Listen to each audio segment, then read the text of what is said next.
I'd like to start off by saying thank you to all of you for coming here today and taking a portion out of your Saturdays to listen to this presentation. The town board always encourages and appreciates citizen involvement, and of course we also appreciate the citizens that were largely involved in the development of this presentation.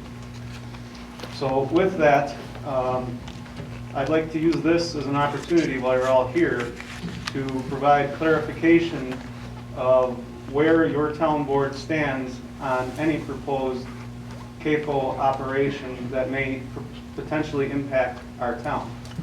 A little over a year ago, Jerry Wiesinger authored a letter that was sent to the Wisconsin DNR in regards to the potential operation to the north of us. That it was endorsed by the town board members at that time and is still endorsed to this day. And this was addressed to Mr. Russ Anderson at the Wisconsin DNR. The town of Rome is located 2 miles south of the proposed concentrated animal feeding operation and borders the cropland on which the manure will be spread and where many of the 40 high-capacity wells will be located. Rome has 2,741 full-time residents and has 4,262 residential properties with improvements, many of which are vacation homes. Rome is a recreational and retirement community. Many of the full-time residents have bought property as a weekend retreat and then moved here after retirement. They chose Rome because it was a quiet community with clean water, clean air, and an abundance of natural resources in the area that provided many recreational opportunities. This continues to be why many people buy in Rome. The proposed CAFO now threatens the environment that brought people to the town of Rome. Experience has shown that there are many environmental issues surrounding other CAFO operations in Wisconsin and in the Midwest. There are air quality issues which should be controlled by state and federal air quality standards but are difficult to monitor and enforce. The odor from the factory farm operation and from fields where manure is applied is not controlled. Manure odor is very offensive to most people and it will easily travel into Rome when the wind is blowing from the north or the west. There is a new campground less than 2 miles from the CAFO being built by the Wisconsin Trap Shooting Association on the site of their world-class trap shooting complex. Their operational plan calls for attracting campers even when there are no trap shooting events. The income from the premier quality campground, which will have 204 drive-through full hookup sites, is needed to fund the operation of the complete facility. The presence of the manure odor and the noise of the 24/7 operation will have a negative effect on attracting campers to make the campground successful. The WTA is projecting an investment of $4.9 million into this project, which includes a learning center for use by schools statewide for educational events. The annual income from the campground, shooting facility, and learning center is projected to be $1.4 million per year, which will be jeopardized by the CAFO being located so close. The town of Rome is going to be the site of Sand Valley Golf Resort, which is under construction now. This will be a mega golf facility that will draw visitors from around the country and world to play their links-style courses. The developer chose the town of Rome because of the rural area away from industrial development, the abundance of open rolling terrain, natural resources for other recreational activities, and clean air and water. Their long-range business plan calls for developing 5 courses, lodging facilities, and full-service clubhouses at an investment of $100 million. When finished, this operation will employ hundreds of people in well-paying positions. Even though the facility will be located in the southern part of Rome, many of the guests will be arriving from the airports to the north, where they would see and smell the CAFO as they arrive. This will be another major source of income for local residents and businesses, as well as tax revenue for the town, county, and state. The successful operation of this facility would be jeopardized by the CAFO. The proposed 6,000 acres of cropland with 40 additional high-cap wells will have a negative effect on Rome's lakes and groundwater. Private water wells around other CAFO operations and near high concentrations of cropland have experienced increased nitrate levels and contamination from the chemicals and pesticides used to the point where the well water is not safe to drink. Groundwater levels have dropped as witnessed in Plainfield and Plover areas. The Rome Town Board passed a resolution last year opposing the method that the DNR uses when issuing high-cap well permits because they are not considering the cumulative effect of multiple wells in the same area.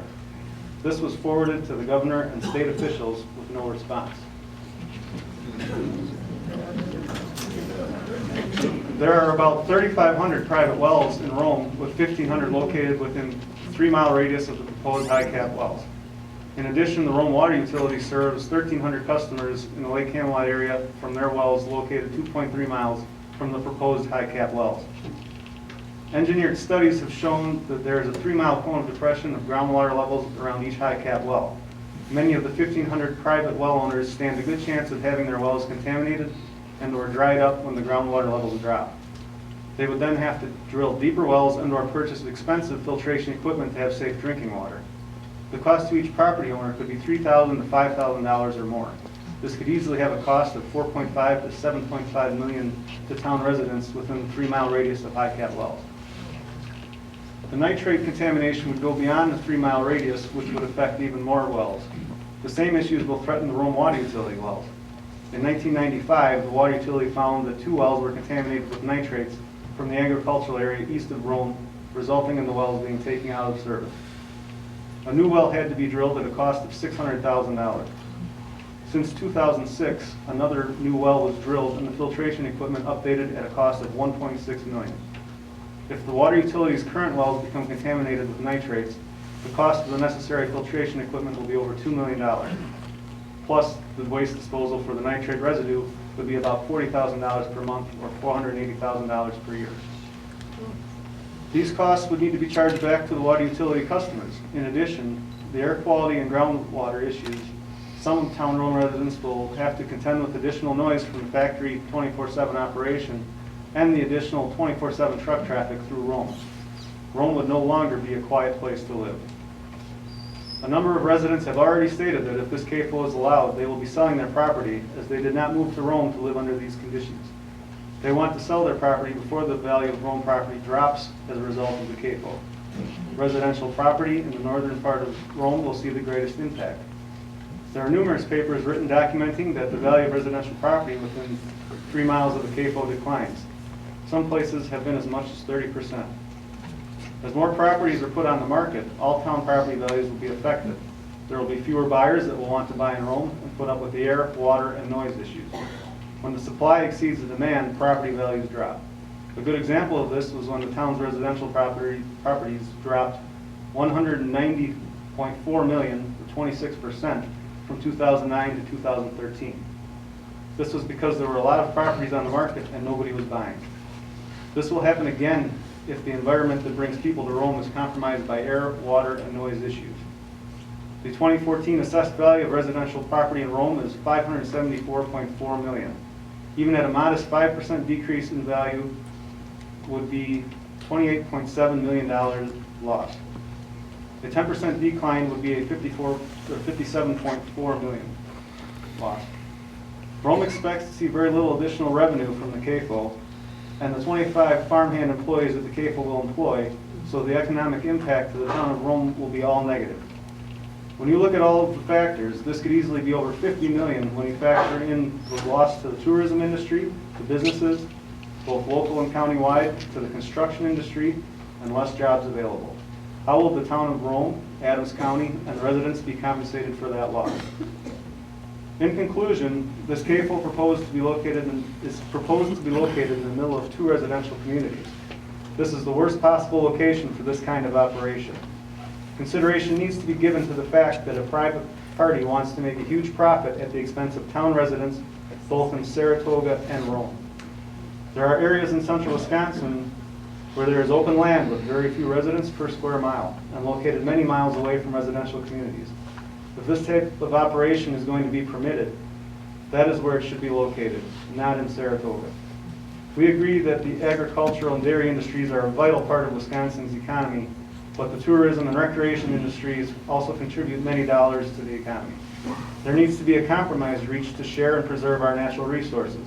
In order to preserve wildlife habitat, control soil erosion, and clean the air we breathe, there needs to be limits established to control the amount of forestry land that can be converted to cropland in any given area. We ask that the Department of Natural Resources take on the responsibility that has been assigned to them to protect Wisconsin's natural resources, especially clean water and clean air.